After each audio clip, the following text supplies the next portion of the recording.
गोरवा का मतलब होता है जहाँ गायों की जमीन गांव के नजदीक होती थी ना, उसको कहते हैं गोरवा। और उस जमीन को हम खा गए। मेरी माताओं, मेरी बहनों, मेरे भाइयों, हमारे जो पूर्वज थे ना बहुत अच्छे थे महाराज।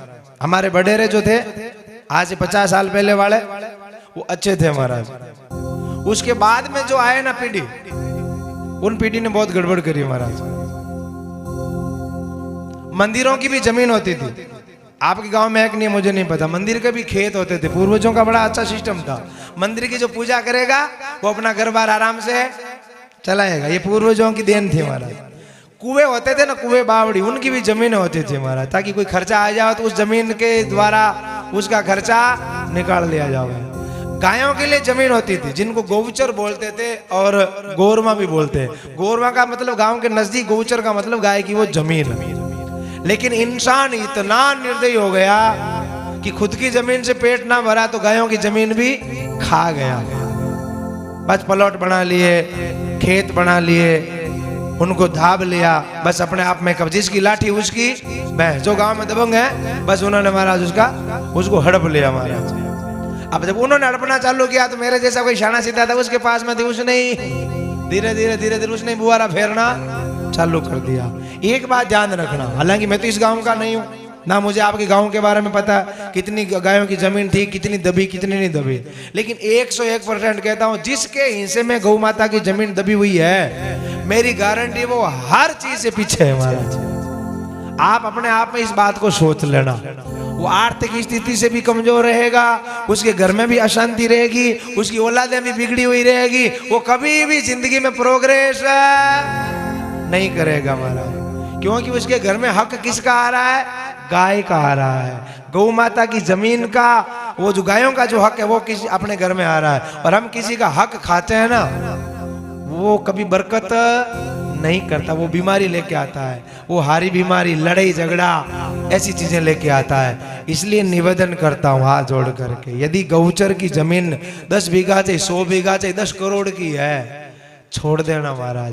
क्योंकि साली जिंदगी है कितनी सी रे यार, 60-70 साल की तो जिंदगी है? और तुम किसके लिए कर रहे हो?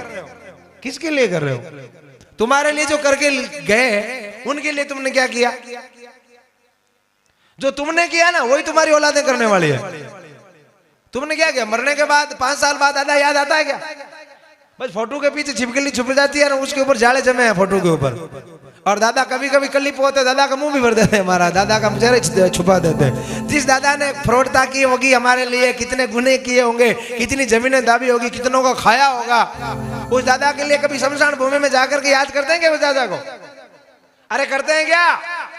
कईयों को तो नाम ही याद नहीं है दादा परदादा होंगे। तो वही स्थिति हमारी होने वाली। एक दिन हम भी मरेंगे, हमारे भी लांपा लगेगा।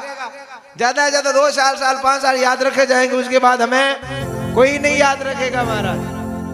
हाँ, जो घरवाली बहन रोती है ना, वो भी 4-6 महीने बाद, 12 महीना, 2 साल 5 साल 10 साल बाद वो भी भूल जाती है। बेटे पोते भी महाराज जमीन का बंटवारा किया वो भी भूल जाते हैं। तो हम किसके लिए गुनाह कर रहे हैं? अपने लिए कर रहे हैं। तो आपके लिए तो 2 रोटी और जो भी आप कमा रहे हो उससे भी आपका पर्याप्त हो जाएगा। फिर काहे के लिए महाराज किसी का हक दाब रहे हो? काहे के लिए किसी का खा रहे हो? निवेदन करता हूँ इस कथा के माध्यम से, आप मानो या ना मानो वो आपका मैटर है। मेरा काम बोलना है, मोर काम बोलना होगा, इंद्र रो काम बरसना होगा। बेल बेर छुट्टिया करे महाराज बोल छुटे। निवेदन है, फालतू पैसा कोईरा नहीं खावना।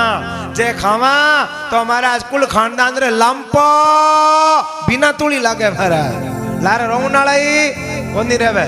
यदि आप कोई मंदिर रो, कोई गाया रो, कोई नाडी तालाब रो, कोई धर्म रो पैसो खावा ना, तो लारे रोनालाई कोनी बचे। रावण कौरव कंस लारे दोमड़िया भरने वाला मोड़ा होनाला भी कोनी बचिया महाराज। बोलो हारे हारा, राधे राधे।